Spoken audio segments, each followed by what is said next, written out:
모든 세리와 죄인들이 말씀을 들으러 가까이 나오니 서기관들이 수군거려 이르되 이 사람이 죄인을 영접하고 음식을 같이 먹는다 하더라.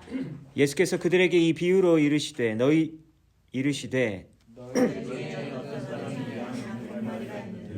그 중에 하나를 잃으면 99마리를 데려두고 그 잃은 것을 찾아내기까지 찾아다니지 아니하겠느냐. 또 찾아낸즉 즐거워 어깨에 메고 이웃들을 불러 모으고 말하되 나와 함께 즐기자. 나의 잃은 양을 찾아내노라 하니라. 내가 너희에게 이르노니 이와 같이 죄인 한 사람이 회개하면 하늘에서 회개할 것 없는 의인 99으로 말미암아 기뻐하는 것보다 더하리라. 10드라크마가 있는데 하나를 잃으면 등불을 켜고 집을 쓸며 찾아내기까지 부지런히 찾지 아니하겠느냐. 또 찾아낸즉 벗과 이웃을 불러 모으고 말하되 나와 함께 즐기자. 잃은 드라크마를 찾아내었노라 하리라. 너희에게 이르노니 이와 같이 죄인 한 사람이 회개하면 하나님의 사자들 앞에 기쁨이 되느니라. 아멘. 네, 여러분 1절 말씀 보니까요, 모든 세리와 죄인들이 말씀을 들으러 예수님에게 나왔다라고 이렇게 이야기하죠. 그러니까 이 모습을 보고 바리새인과 서기관들이 이를 두고 수군거렸다라고 합니다. 근데 여러분 여기서 수군거리다는 컴플레인 하는 거예요. 그러니까 불평불만하는 거죠. 그러면서 막 속삭이는 겁니다. 자기네들끼리. 아우 저런 모습 좀 봐. 바리새인과 서기관들 입장에서는 그런 모습들이 굉장히 못마땅한 것이죠. 왜 그렇게 못마땅하고 불평을 했느냐? 그 이유가 무엇인가? 2절에 등장하게 됩니다. 이 사람이 죄인을 영접하고 음식을 같이 먹는다고 하는 거예요. 여러분 여기서 이 사람은 누구죠? 예수님이죠. 그러니까 예수님이 죄인을 영접하고 음식을 같이 먹는 이 모습이 불만인 거예요. 왜 더러운 사람들이랑 교제하느냐? 왜 식사를 같이 하고 있어? 라고 하는 그런 말씀이죠. 3절. 예수님이 이제 그들에게 비유로 말씀을 해주시는데요. 세 비유가 연속으로 등장합니다. 근데 지금 저희는 첫 번째 비유와 두 번째 비유를 읽었고요. 그 다음 세 번째 비유는 그 유명한 비유, 돌아온 탕자라고 하는 그 비유 있죠? 그 비유입니다. 그러니까 여러분 이 예수님께서 지금 세 개 연속의 비유를 그들에게 해주셨다 그랬는데 여러분 여기서 그들이 누구죠? 그러니까 비유를 누구에게 지금 이야기를 들려준 거예요? 세리가 아니에요, 여러분. 죄인들이 아닙니다. 누구에게 하냐면 바리새인들에게 들려주는 거예요. 니네들 잘 들으라는 거예요. 바리새인들을 보고 잘 들으라고 세 비유를 연속으로 이야기를 하는 겁니다. 첫 번째 비유는요. 어떤 사람이 양 100마리가 있었는데 그 중에서 길을 잃은 한 마리 양이 있었는데 그 한 마리 양 찾으러 그 목자가 엄청 찾으러 돌아다녔다라고 하는 것이죠. 이제 마태복음에도 똑같은 비유가 있는데 거기서는 뭐 산속에서 헤매다 뭐 이런 식으로 나오게 됩니다. 그리고 두 번째 비유와 세 번째 비유는요, 여러분 누가복음에만 있는 거예요. 그리고 10드라크마 동전을 어떤 여자가 가지고 있었는데 동전 하나가 없어진 거예요. 그럼 여러분들도 갑자기 핸드폰이 없어지거나 그러면은 막 한참 찾을 때 있으시잖아요. 하루 종일 찾을 때 있잖아요. 막 진짜 막 땀이 뻘뻘 나고 막 화가 나고 막 그러니까 그런 모습으로 막 너무 열중해서 찾는 그 한 여자의 모습이 비유로 등장하게 됩니다. 근데 나중에 찾았어요. 너무 기뻐가지고 막 동네 사람들한테 막 잔치합니다. 동전 한 개보다 우리 손해볼 것 같은데 너무 기분이 좋아서 막 서로 나눴다 이런 얘기가 나오는 거예요. 그리고 나서 그 다음 비유는 그 다음에 우리가 읽진 않았지만 아버지의 유산을 먼저 땡겨받았죠. 누가요? 둘째 아들이요. 그러니까 둘째 아들은 좀 막 나가는 애예요. 그래가지고 아버지 유산 땡겨줘요. 유산 땡겨달라는 말은 아버지 죽으란 얘기인가요? 뭐 이렇게 들릴 수 있으니까 너무 무례한 것인데도 불구하고 먼저 땡겨받아가지고 성경 본문을 보니까 창녀들과 탕진을 하고 그러니까 자기가 놀고 싶은 거 다 놀고 그러다가 돈을 다 잃어버리고 나중에 돼지 주엄 열매까지 먹으면서 그렇게 하다가 이제 이렇게 하다가 죽겠다 그래가지고 아버지 종이나 돼야지 하고 돌아왔는데 아버지가 그래 넌 종해라 그러지 않고 다시 막 좋은 옷 입혀주시고 씻겨주시고 그리고 잔치 벌여주러 가지고 둘째 아들을 성대하게 다시 맞아주었더니 첫째 아들이 되게 화가 났다. 뭐 이런 비유 아니겠습니까? 그래서 여러분 예수님께서 지금 이 세 비유를 연속으로 하셨는데 비유를 하신 이유는 듣는 자는 귀가 있어서 들을 수 있는 자는 들을 수 있게 하기 위함이잖아요. 그러니까 못 듣는 자는 못 듣게 하고 들을 수 있는 자만 영적으로 이해할 수 있게 하려고 비유를 하셨는데 그럼 여기서 비유가 의미하는 바가 뭐냐라는 걸 알아야 되는데요. 여러분 그렇다면 99마리 양은 누굴까요? 오늘 등장인물 중에서 99마리 양은 누굴까요? 바리새인과 서기관들이겠죠. 그럼 71마리 양은 누군가요? 죄인과 세리겠죠. 그럼 이 10드라크마에서 9드라크마는 누굴까요?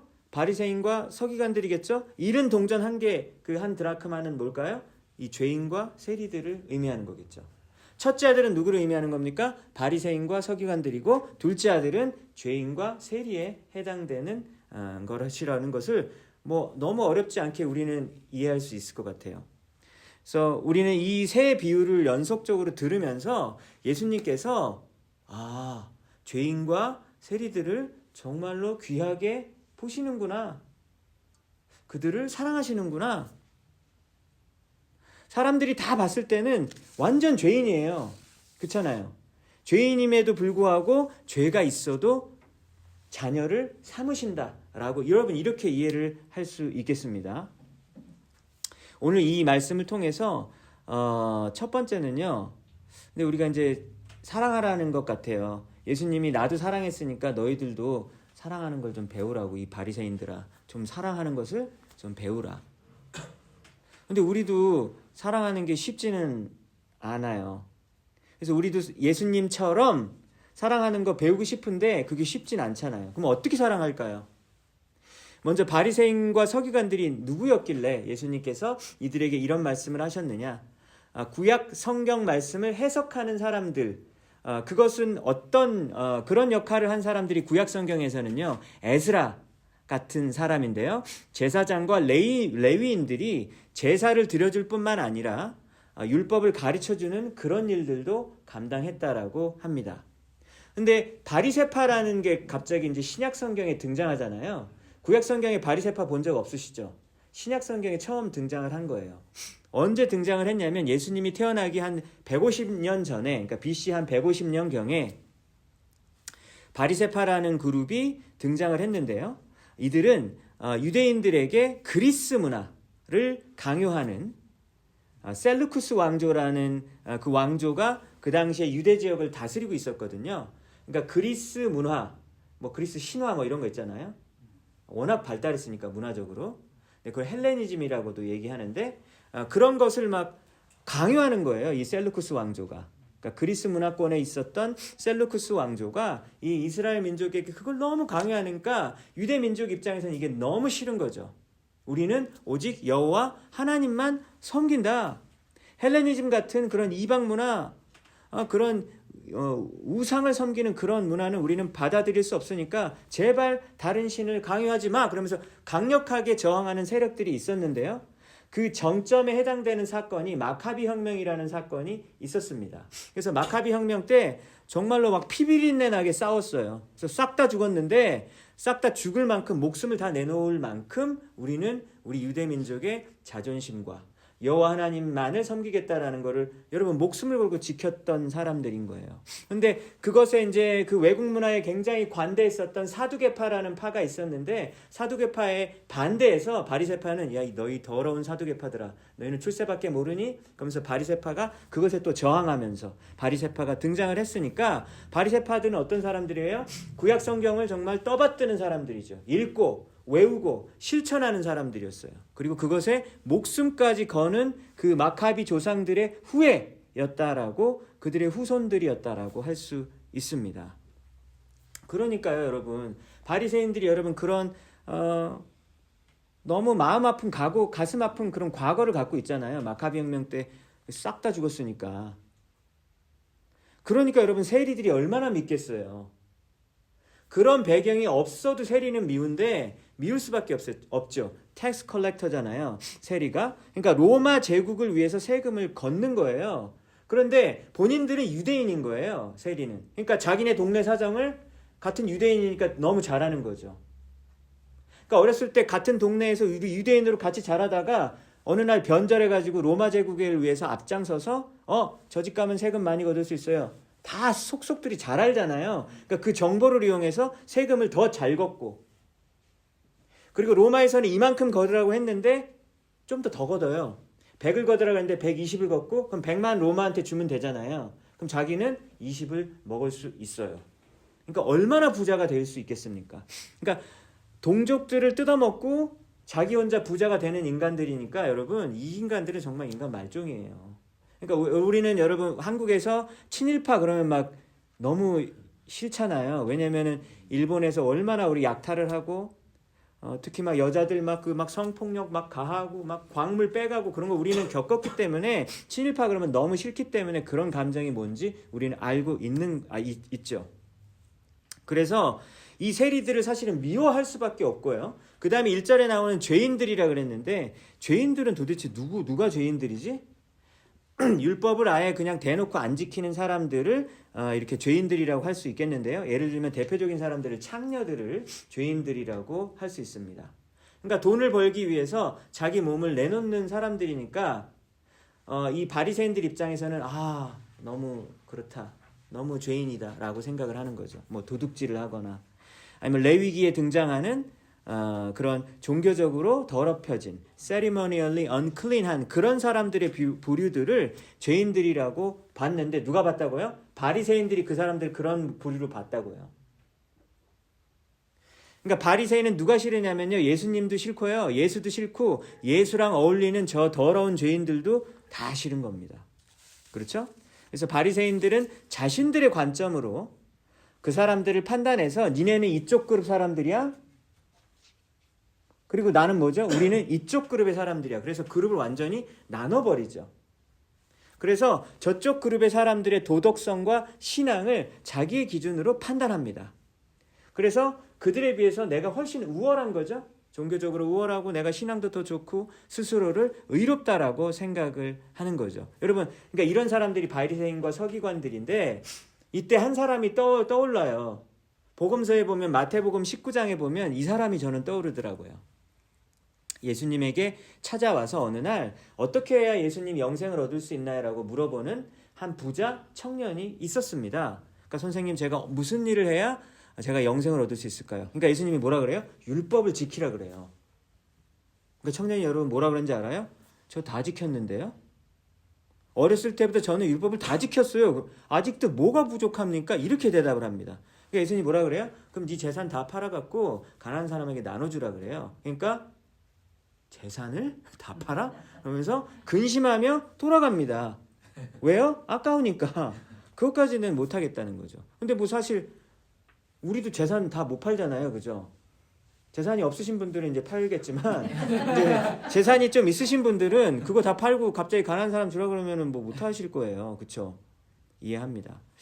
그러니까 우리는 함부로 그 사람 부자 청년을 욕할 수가 없어요. 우리도 못 팔거든요. 그러니까 여러분, 부자 청년의 문제가 뭐냐? 돈을 사랑해가지고 전 재산을 다 팔라고 하는 예수님의 명령을 못 챙길 그것도 문제겠지만, 그 앞에서 문제가 등장하지 않습니까? 문제가 뭐죠? 자기는 어려서부터 율법을 다 지켰다는 거예요.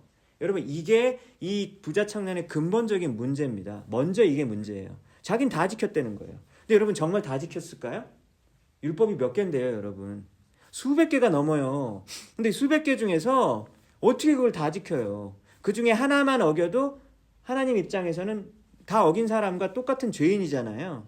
그러니까 그런 점에서 부자 청년이 자기는 어려서부터 율법을 다 지켰다라는 건 사실 거짓말이에요. 근데 자기는 거짓말이라고 생각하지 않고 확신하고 있죠. 나는 의롭다고. 그러니까 이런 점에서 부자 청년과 바리새인은 똑같은 그런 부류의 사람이라고 볼 수 있습니다.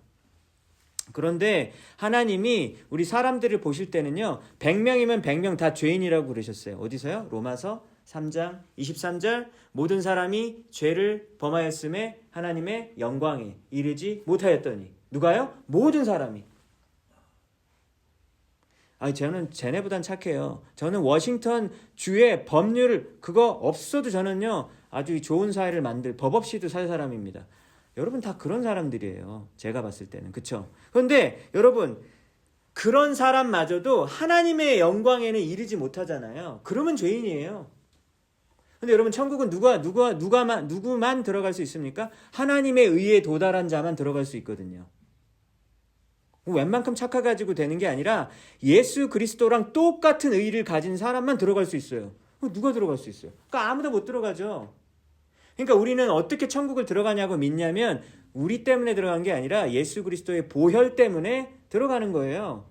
예수님의 보혈 때문에 우리가 예수 그리스도의 의의 레벨과 똑같아진 신분이 돼버린 거죠. 이미 매일매일 죄를 비록 짓지만 하나님은 우리를 그 죄인으로 바라보지 않으시고 의인으로 바라보시기 때문에 우리는 천국에 들어갈 수 있는 겁니다. 그래서 하나님의 관점은 아담 한 명으로 말미암아 죄가 세상에 들어오게 됐고 죄로 말미암아 사망이 들어왔고 모든 사람이 죄를 지어서 사망이 모든 사람에게 이르렀다고 로마서 5장에서 얘기하고 있잖아요. 누가요? 모든 사람이요. 한 명도 예외 없이. 근데 이 아까 그 부자 청년과 바리새인과 서기관들은 뭐라고요? 자기들이 의롭다고 생각하는 거예요. 그러니까 이게 아주 심각한 문제인 것이죠. 그래서 오늘 이 비유의 내용으로 다시 돌아가 보면 비유의 중심 메시지는 예수님이 정말로 사랑하기 힘든 사람을 사랑하셨던 것처럼 우리도 그 사람들을 사랑해야 된다라는 건 알겠는데 이게 쉽진 않은 거예요. 이게 쉽지 않은데 그 사랑이 가능하게 되는 첫 번째 그 방법은 뭐냐면 내가 죄인임을 깨닫는 거죠. 방금 말씀드렸던 것처럼. 내가 여러분 의롭다라고 생각하면요. 내가 저 사람보다 신앙 좋다고 생각하면 절대로 그 사람 사랑 못합니다. 내가 얼마나 하나님 앞에서 죄인이고 사람들 몰래 내가 죄를 얼마나 잘 짓는지, 그렇죠? 내가 얼마나 죄를 사람들 없는 데서 잘 짓는지, 사람들 앞에서는 얼마나 죄인이 아닌 척 연기를 잘하는지, 여러분 그것을 낱낱이 주님 앞에 고백할 수 있는 자만이 다른 사람을 사랑할 수 있는 거죠. 왜? 내가 더러운 거 아는데 내가 뭐라고 저 사람을 막 미워하겠어요. 그렇죠? 자기의 정체를 정확하게 하나님 앞에서 깨닫는 자만이 이웃사랑을 실천할 수 있는 것입니다. 근데 여러분 세리가 다른 사람 속여갖고 혼자 떼부자가 됐다 그랬잖아요. 그런 사람이랑 저는 솔직히 밥 먹고 싶지 않아요. 예. 여러분 자기가 이제 막 사기쳐가지고 혼자 막 떼돈 불린 사람이랑 친구하고 싶어요? 그렇지 않잖아요. 그쵸? 너무 정말 저러면서 막 자기 부자라고 자랑하고 막 하고 싶지 않아요. 아니면 또 어떤 사람이 막 대한민국의 막 기술을 외국에 팔아가지고 막 혼자 부자가 됐어요. 막 이런 사람이랑 교제하고 싶어요? 그렇지 않잖아요. 그러니까 우리 속에서 내가 저 사람 정도는 내가 안 망가졌다라는 생각이 분명히 존재하긴 합니다. 여러분 그래서 예수님처럼 이렇게 정말로 사랑하기 힘든 사람을 사랑할 수 있는 두 번째 방법은 뭐냐면 주님 저는 사랑 못해요 라는 걸 인정하는 거예요. 그러니까 첫 번째는 내가 더러운 죄인, 나도 니만큼 사실은 더러운 죄인이구나 라는 걸 인정하고요. 두 번째는요, 저는 사랑 못해요 라는 걸 그냥 솔직히 인정하는 거예요. 그럼 어떡하죠? 아니 예수님이 오늘 본문 보니까 비유를 보니까 사랑하셨잖아요. 그러니까 내 안에 계신 예수님이 사랑할 수 있는 거죠. 나는 못하고요. 내 안에 계신 예수님은 할 수 있어요. 그러니까 여러분 복음은 우리에게 해야 될 도덕적 의무를 하나하나 더 쌓아가지 않습니다. 여러분 오늘 본문 비유 보면서 예수님 또 더 사랑하래. 지금도 이미 힘든데 지금 이미 많이 품어주고 있어요. 근데 뭐 더 품으라고? 그거는 진짜 제 삶이 너무 피곤해집니다. 이렇게 받아들일 수 있잖아요. 여러분 그거는 복음이 우리에게 자유를 줘야 되는데 복음을 들으면 들을수록 점점 무거워져요. 그럼 이게 무슨 자유를 주는 복음이에요? 아니잖아요. 그러니까 이거는 잘못 이해한 거죠. 복음이 자유를 준다면서 왜 이렇게 의무와 금지의 목록들만 계속해서 늘어나는가? 성경을 읽으면 읽을수록 도덕적 의무와 그리고 하지 말아야 될 것들이 쌓여갑니다. 그거는 잘못 이해한 거예요, 성경을. 그래서 여러분 우리가 하나님 앞에 저는요 세리와 죄인들을 사랑하지 못합니다라고 그냥 솔직하게 고백해야 되는 거예요. 그리고 갈라디아서의 말씀처럼 내가 죽고 내 안에 계신 예수가 살면 여러분 그때 우리가 사랑할 수 있는 것이죠. 그래서 여러분 좀 내가 보기에 정말 못마땅한 사람들 있잖아요. 그들을 위해서 기도를 계속 하세요. 기도할 때 어떤 일이 벌어지냐면 그 사람의 이름을 부를 때 입이 안 떨어지는 걸 경험하실 거예요. 왜? 이름 부르기도 싫어요. 왜냐면 나한테 상처를 너무 많이 줬기 때문에. 그런데 그때 이름을 부르시고 그 사람을 축복하시고 그리고 그 사람을 위해서 기도하고 그 사람이 하나님의 복을 받을 수 있도록 여러분 기도하시는 거예요. 그러면 여러분 어떤 일이 벌어지냐면 신비한 일이 벌어지는데 그때 그 사람을 사랑할 수 있는 능력을 주님께서 주세요. 그리고 그 사람을 사랑할 수 있는 그 사랑을 우리 마음 가운데 심어주신다니까요. 신기하게. 그런 일이 벌어지니까 여러분 우리가 이거 할 수 있는 거지 우리 힘으로는 못합니다. 우리 안에 있는 예수만 할 수 있는 거예요. 인도에 계신 김바울 선교사님이 이야기를 해주셨는데 인도에서 사역을 하시다가 이제 대중교통 버스를 타셨는데 인도는 이제 저도 인도에서 한 2달을 살아봐서 아는데 인도에서 버스는 버스 문이 열려 있어요. 항상 닫혀 있지가 않아요. 그러니까 그 옛날에 뭐 한국에서도 뭐 그 오라이 하던 그 뭐지? 예. 저 어렸을 때 초등학교 때 이렇게 버스 안내양 하시는 분이 이렇게 막 태워주고 그랬던 거 기억나시나요? 그때 보면 막 그 안내양은 항상 이렇게 버스에 매달려 다니셨잖아요. 그러니까 그런 것처럼 인도 사람들은 매달려 다니는데 선교사님이 매달려서 버스를 타다가 떨어진 거예요. 땅에 떨어지고 거기 위를 다리를 버스가 밟고 지나갔습니다. 그래가지고 다리가 진짜 뼈가 막 산산조각이 나셨대요. 그래서 인도 병원도 좋지가 않잖아요. 그래서 수술을 막 너무 많이 하시고 막 찍고 막 다시 하고 여러 번 하신 거예요. 여러분 얼마나 고통이 심하셨을까요? 제 생각은 만약에 제가 그 입장이었으면 저는 그날로 인도를 떠났을 것 같아요. 그리고 이분이 또 이제 악성 종양, 이제 암 세포가 손에서 자라나신 거예요. 그래서 그분 보시면 한 손에 이제 손가락이 한 손은 4개시거든요. 한 손가락을 잘라내셨어요. 그러니까 한 손은 4개고 한 손은 5손가락이신 거죠. 그러니까 여기 악성 종양이 있어가지고 여기 잘라내신 거예요. 인도에서. 여러분 그러면 저는 인도에 못 있을 것 같아요.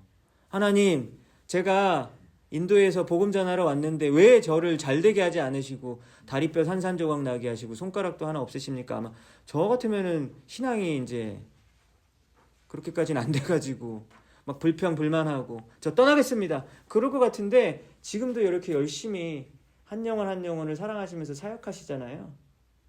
여러분 그게 어떻게 가능할까? 그게 어떻게 가능할까요? 우리 선교사님의 마음속에 있는 예수 그리스도가 그것을 가능케 하셨다라고 믿습니다. 그것은 그러니까 선교사님만 할 수 있는 게 아니라 여러분 우리도 우리 상황에 맞추어서 우리 주변에 있는 분들에게 그런 사랑을 할 수 있는 거죠. 쉽진 않아요, 여러분. 저도 어느 날 이제 사역을 하는데 한 5년 전 일입니다. 5년, 6년 전 일인데 또 미국에 이제 여름마다 이제 단기 선교를 갔어요. 단기 선교를 갔는데 버지니아주에 있는 리치몬드라는 도시로 매해마다 갔습니다. 그래서 팀을 꾸려가지고 한 10몇 명이 돼서 회의를 이제 선교 회의를 시작을 했는데 이제 기분 좋게 선교 회의 만나서 서로 인사하고 막 했는데 그 중에 팀원 한 명이 팀원들 다 있는데 저한테 그러는 거예요. 이번 선교의 비전이 뭐냐 그러는 거예요. 그래서 제가 가서 열심히 도와주고 주님이 하셨던 것처럼 섬기자 그랬더니 그거는 안 된대요. 그래서 왜? 그랬더니 그런 거 말고 성경 구절 정확하게 주시고 비전과 목표를 착착착 달래는 거예요. 그래서 제가 없어 그랬어요. 그런 거 없어 그랬더니 막 맹비난을 하면서 자기가 옛날에 단기 선교 갈 때는 그렇게 안 했다는 거예요. 저는 단기 선교 그 사람보다 제가 몇 배는 더 갔을 거예요. 제 인생은 단기 선교로 점철되는데 정말 많이 간 사람인데 저한테 막 그렇게 가르치고 막 이러니까 그것도 많은 사람들 앞에서 그러니까 제가 너무 막 얼굴이 막 불그럭 될 만큼 기분이 좋지 않았어요. 그래서 걔를 잘라버리고 싶었지만 그 친구를 잘라버리고 싶었지만 또 자를 수는 없잖아요. 그래서 또 이렇게 회의 끝날 때쯤에 웃으면서 근데 웃는 게 아니죠. 그러니까 웃으면서 또 했었어요. 그러면서 나중에 이제 선교여행 끝날 때는 뭐 언제 그랬냐는 듯이 정말 더욱더 그런 아름다운 교제를 주님 안에서 나누고 그랬습니다. 그거예요, 여러분. 그런 것들 막 쌓이고 그러면 그런 사람들 보기 싫어요. 그러니까 교회 밖에서 그러면 교회 바뀌니까 그런다 치지만 교회 안에서 왜 이런 사람들이 있는 거죠? 왜 그럴까요? 괴물들이 왜 있는 거죠?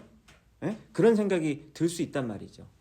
근데 여러분 그렇게 하지 않고 예수 그리스도의 사랑으로 그 사람을 사랑할 수 있는 비결은 내 안에 계신 예수가 정말 살아계시기 때문에 그것을 가능케 하는 것이죠. 여러분 기도하시면 내 자신의 연약함도 먼저 보입니다. 아, 나도 죄인이구나. 나도 뭐 그렇게 뭐 누구를 뭐 판단하고 그럴 처지가 아니구나. 이게 먼저 보일 것이고요. 기도하면 그 사람을 영혼을 사랑할 수 있는 그 사랑을 예수님이 여러분들의 마음 가운데 심어 주세요. 반드시 그 일이 벌어집니다. 안 되면요, 더 기도하세요. 그러면 그 생기게 될 수밖에 없어요. 그 예수 그리스도의 사랑으로 우리가 실천하는 것입니다. 내 힘으로 하는 게 아니에요. 그러면 이제 복음이 우리에게 자유를 주는 것이죠. 여러분 오늘 말씀을 통해서 또 한 가지 생각해 볼 것은요. 여기 보면 세리와 죄인들이 예수님에게 온 이유가 있어요. 1절 보세요. 누가복음 15장 1절 보세요. 세리와 죄인들이 예수님에게 왜 왔습니까? 말씀을 들으러 왔대요. 신기하지 않아요? 이 사람들이 예수님 말씀 들으러 온 거예요. To hear him, to hear Jesus. 예수님의 말을 듣기 위해서 이들이 찾아왔다라고 하는 겁니다. 그러니까 내가 봤을 때는, 바리새인들이 봤을 때는 저 인간들은 정말 신앙도 없고 더럽거든요. 그런데 그 사람들이 예수님의 말씀을 들으러 오는 거예요. 그리고 바리새인들은 정작 어때요? 예수님 말씀 안 듣잖아요. 그렇죠? 세리는 돈 좋아하고 죄인들은 쾌락을 좋아하고 그럴 것 같잖아요. 근데 물론 이제 그걸 좋아하니까 계속해서 그 일을 해왔겠지만, 그러나 그들 중에 하나님의 선택된 백성들은 예수님의 말씀과 생명의 말씀과 복음을 듣고 싶어 해요. 여러분 듣고 싶어 한다니까요. 내가 생각했을 때 저 사람은 저 사람은 복음에 관심 없어. 그건 편견입니다. 여러분들이 전도하실 때 인상이 험악한 사람한테는 안 가고 싶잖아요. 그쵸? 이 사람 예수 믿겠다 하는 사람만 가고 싶겠지만, 오히려 그 험악한 사람이, 우락부락한 사람이 여러분 오히려 예수님 믿을 수 있는 거예요. 여러분 그건 몰라요. 우리의 편견, 우리의 오해, 착각으로 사람들을 제한할 수 있습니다. 여러분 예수님의 복음의 말씀을 들으려고 이렇게 찾아온 거예요. 마치 물고기 밥을 먹으려고 막 가는 것처럼, 배고픈 사람이 음식을 찾아서 막 가는 것처럼, 목마른 사람들이 물을 찾으러 막 어떻게 알았는지 찾아가는 것처럼, 여러분 예수 그리스도의 복음은 죽어가는 영혼들을 끌어당기는 힘이 있어요. 그렇다면 우리 교회에 찾아오는 유학생들, 학생들, 우리 WS에 예수 믿지 않는 수많은 사람들이 있는데, 그들이 원하고 좋아하는 것은 무엇일까? 그들이 필요한 것은 무엇일까요? 복음이에요. 복음. 예수님의 말씀입니다. 폴만, 모스코, 루이스턴에 흩어져 사는 우리 성도님들이 도대체 뭘 원할까요? 우리 교회에 원하는 게 뭘까요? 맛있는 음식 원하겠죠. 하지만 그거보다 사실은 더 원하는 것은 복음입니다. 하나님의 말씀 들으러 오는 거예요. 여러분 그것이 바로 우리 교회가 추구해야 할 방향이겠죠. 그래서 이러한 말씀의 진정한 나눔들이 구역 안에 생명력 있게 펼쳐지고, 그리고 청년부의 목장 안에 말씀 안에서 이 나누어짐이 있을 때 여러분 영혼들이 찾아온다니까요. 그 다른 어떤 걸로는 안 돼요. 그 다른 거 하려면은, 맛있는 거 먹으려면 그냥 식당 가면 되고, 딴 거 찾으려면 다른 데 가면 되거든요. 근데 여러분 생명을 줄 수 있는 유일한 것은 예수 그리스도의 말씀이라고 하는 거죠. 그러니까 여러분 우리가 말씀으로 승부해야 하고, 우리 그룹 안에 말씀이 지금 약하면 여러분 말씀을 다시 회복해야 되는 거예요. 왜 결석자들이 점점 늘어나고 있느냐? 학기 초에 보이다가 왜 이제 안 나오죠? 중간고사라서 그런 것도 있겠죠. 그렇지만 여러분 만약에 말씀이 살아서 움직인다면 여러분 그 모임 가운데 생명을 찾아서 분명히 영혼들이 찾아온다라고 하는 거예요. 그렇기 때문에 우리 수요예배까지 오시는 여러분들, 우리 교회 거의 지도자들이라고 볼 수 있습니다. 여러분들은. 왜 웃으시는 거죠? 전 진심으로 얘기하는 건데. 지도자 안 하시려고요? 알겠습니다. 네. 근데 하여튼 지도자급은 되시는 거예요. 근데 그럴 때 여러분 우리 리더들이, 영적 리더들이 추구해야 할 방향은 여러분 기도와 말씀의 회복을 해야 되는 거지, 자꾸 다른 거 자꾸 찾으면요 방법이 안 돼요. 그렇게 하다가 자꾸 짜증만 난다니까요. 이렇게까지 했는데 왜 안 와? 막 화만 난다니까요. 여러분 더 말씀에 집중하시고 더 더 말씀 가운데 깨어 있으시고 더 기도하십시오. 간절히 기도하십시오. 여러분 그럴 때 우리 교회가 살아날 수 있고 그리고 잃어버린 영혼들을 되찾을 수 있는 거예요. 그러니까 여러분 누가 복음을 들으려고 할까? 누구예요? 세리와 창녀들이 예수님 말씀 들으러 온다는 거예요. 잘 살려고 나라와 동족까지 판 사람이 이상하게 예수님 말씀을 들으러 오고 돈을 벌기 위해서 자기 몸을 내놓은 사람이라서 술집 여자고 술집 남자고 그러면은 예수님 말씀 반응 안 할 것 같은데 그 사람들이 예수님의 말씀을 들으러 오는 거예요. 여러분 조금 더 확장해서 말해보면요. 성경에서 말하는 성적인 윤리 있잖아요. 그 섹슈얼 에틱이 있는데 그것에서 봤을 때 어긋나는 사람들 뭐 요즘 현대로 따지면은 뭐 LGBTQ 뭐 이런 사람들이 있을 수 있어요. 그쵸? 그런데 그런 사람들이 뭐 하러 온다고요? 예수님 말씀 들으러 온다고요. 그러니까 함부로 판단하면 안 된다는 거예요, 우리가. 그쵸? 그러니까 뭐 그건 죄입니다. 뭐 그 말하는 건 뭐 누가 못해요. 그거 하기 쉽잖아요. 그 죄야. 그 얘기하는 거 쉬워요. 근데 예수님은 어떻게 하세요?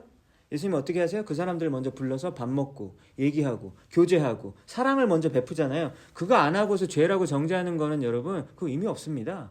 그거 누가 못해요? 그 사람만 죄인입니까? 밖에 가보세요. 죄인들 깔렸어요, 여러분. 교회 안에도 죄인들도 많은데, 여러분. 그렇잖아요. 그렇게 말하는 건 의미가 없어요. 사랑을 먼저 실천해야죠.